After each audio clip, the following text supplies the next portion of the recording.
오늘은 창세기 24장 50절에서 67절까지 말씀입니다. 우리는 어제 아브라함의 종의 기도와 기도 응답을 보았습니다.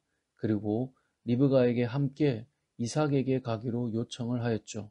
그리고 오늘 본문의 시작은 승낙으로 시작합니다. 그리고 이것이 기도 응답이다라고 말씀을 드렸어요. 나 혼자 기도해서 응답받았다고 응답이 아니라 두 사람의 문제라면 모두가 동일한 응답이 있어야 기도 응답이다라는 것이죠. 리브가의 집안이 이제 승낙을 했으니 진정한 기도 응답이 이루어진 것이죠. 자, 이렇게 기도 응답을 받은 후 아브라함의 종이 무엇을 합니까? 52절을 보니까 이렇게 말씀합니다. 아브라함의 종이 그들의 말을 듣고 땅에 엎드려 여호와께 절하고, 뭐하죠? 여호와께 절하고. 기도의 응답이 이루어진 후 하나님 앞에 감사드리는 내용이 등장하고 있습니다. 그러니까 우리는 기도하고요. 또 기도의 응답을 받고 그리고 우리에게 따라와야 하는 것이 바로 이러한 감사의 반응입니다. 골로새서 4장 2절은 기도를 계속하고 기도에 감사함으로 깨어있으라 라고 말씀합니다. 기도하는 사람은 응답에 감사하는 사람이 되어야 합니다. 많은 사람이 기도는 합니다. 또 기도 가운데 응답을 받기도 합니다. 하지만 거기까지 머무르는 사람이 참 많이 있습니다. 우리가 잘 아는 것처럼 예수님께 자신의 병을 고쳐달라고 외쳤던 10명의 나병 환자들, 그들이 예수님으로 인해 고침을 받았지만 주님 앞에 다시 돌아와 감사로 고백한 사람은 10명 중에 1명이었습니다. 어찌 보면 이것은 우리의 모습일 수 있다는 것입니다. 하나님 앞에 기도하되 하나님이 응답하실 때 그 기도에 응답하신 하나님 앞에 감사하는 저와 여러분 되시길 소망합니다.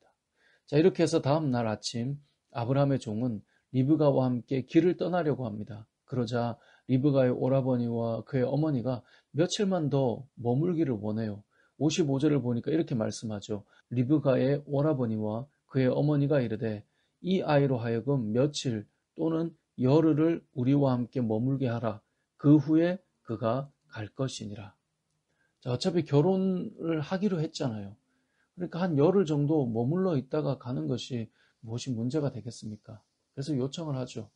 그런데 아브라함의 종이 무엇이라고 말합니까? 56절을 보니까요. 나를 만류하지 마십시오. 붙들지 말라는 것입니다.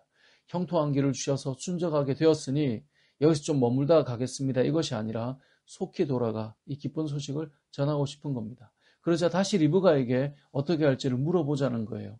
그래서 리브가에게 물어봤더니 리브가가 58절에 보니까 이렇게 대답합니다. 리브가를 불러 그에게 이르되 너가 이 사람과 함께 가려느냐? 그가 대답하되 가겠나이다. 리브가가 말합니다. 함께 가겠습니다. 길을 떠나야 하는 자들은 지체하지 말아야 합니다. 주의 길을 가는 자들은 결정이 되면 지체하지 않고 갈 수 있어야 합니다. 아브라함이 이삭을 드려야 할 때 아침 일찍 일어나 움직였습니다. 지체하면 가야 할 길을 온전히 가지 못할 때가 있습니다. 사랑하는 성도 여러분, 하나님께서 주신 마음이 있다면 지체하지 마십시오. 지체할수록 처음의 결단대로 살아가기가 더 힘들어집니다.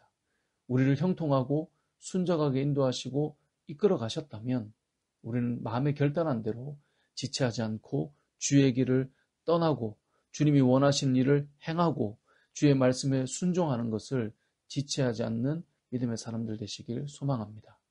자, 그렇게 길을 떠나 가나안으로 갔을 때 남편이 될 이삭은 무엇을 하고 있었습니까? 63절입니다. 이삭이 저물 때에 들에 나가 묵상하다가 눈을 들어보매 낙타들이 오는지라. 자, 들에 나가서 뭘 하고 있습니까? 묵상을 하고 있어요. 이삭은 묵상하는 사람이었습니다. 37살에 어머니가 돌아가셨고 40에 결혼을 하는데요. 그 사이 동안 여러 생각들이 지나갔을 것입니다. 오늘 본문 마지막 절을 보면 리브가를 아내로 맞이한 이삭이 그의 어머니를 장례한 후에 위로를 얻었다라고 말씀하고 있어요. 그러니까 리브가로 인해서 어머니를 떠나보낸 그 마음의 상심들이 위로받기 시작했다는 말이죠. 이 말은 지금 이삭이 묵상하고 있을 때 그의 마음에 떠나간 어머니에 대한 생각, 그의 나이에 대한 생각, 결혼을 앞두고 있는 그 상황 속의 생각, 이 모든 것들이 묵상 안에 담겨 있을 것입니다. 이 말씀을 통해 우리가 기억해야 될 것은 무엇일까요? 세상을 살아가면서 우리도 여러 가지 일들을 겪고 살아갑니다.